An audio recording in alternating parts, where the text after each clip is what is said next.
বোনের বিয়ের ব্যবস্থা করতে চাই এবং সকল ধরনের সাপোর্ট সহযোগিতা দিতে চাই আমাদের পক্ষ থেকে।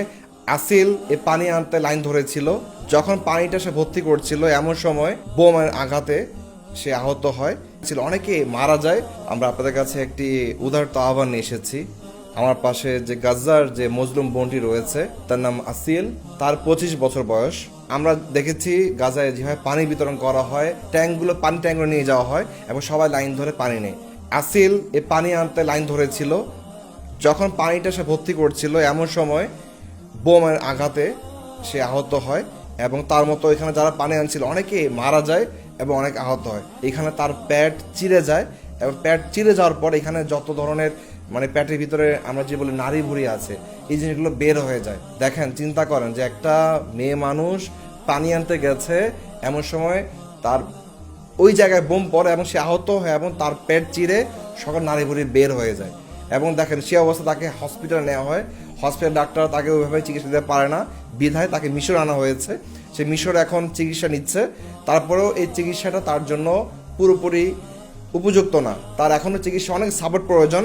এবং বিশেষ করে আসিল বলছিল তার পরিবারের 10 জন শহীদ হয়েছে। আল্লাহু আকবার, আল্লাহু আকবার। দেখেন তারা কতটা প্র্যাকটিসিং মুসলিম। এবং দেখেন একজন আমাদের বোন যা পাশে দাঁড়িয়ে আছে, তার গায়রত দেখেন, সে কিন্তু পর্দা করে সে আমাদের সামনে উপস্থিত হয়েছে এবং সে বলছে যে আমি অবিবাহিত, আমি বিয়ে করতে চাই, আমি একজন সামর্থ্যবান পুরুষ খুঁজছি যে কিনা আমার দায়িত্ব নিবে, যে কিনা আমার পরিবারের দায়িত্ব নেবে। আমি আপনাদের কাছে উদাত্ত আহ্বান জানাবো, আমরা আসিল বোনের বিয়ের ব্যবস্থা করতে চাই এবং সকল ধরনের সাপোর্ট সহযোগিতা দিতে চাই আমাদের পক্ষ থেকে।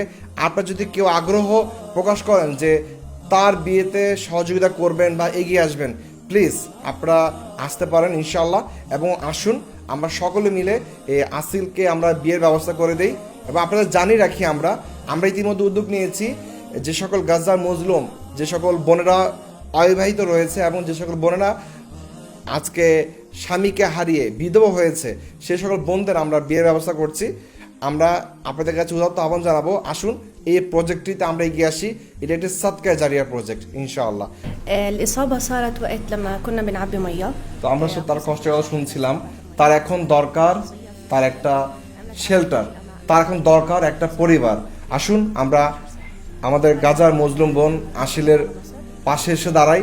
এবং আপনারা যারা এই ভিডিওটি দেখছেন, আমি আপনাদের কাছে বলবো ভিডিওটি শেয়ার করে ছড়িয়ে দিন সবার কাছে, যাতে করে আপনার এই ভিডিওটি দেখে যে কেউ যেন এগিয়ে আসে আমাদের এই বোন আসিলকে সাহায্য করার জন্য। সবাই আমাদের জন্য দোয়া করবেন, মাস্তুর ফাউন্ডেশনের জন্য দোয়া করবেন। এর রামাদানে মাস্তুর ফাউন্ডেশন আমরা গাজার ভেতর এবং মিশরে যে সকল শরণার্থী গাজাবাসী আছে তাদের মাঝে আমরা সাপোর্ট দিচ্ছি, মেডিকেল এইড দিচ্ছি, ইফতার দিচ্ছি, সাহারি দিচ্ছি ইনশাআল্লাহ। সবাই দোয়া করবেন।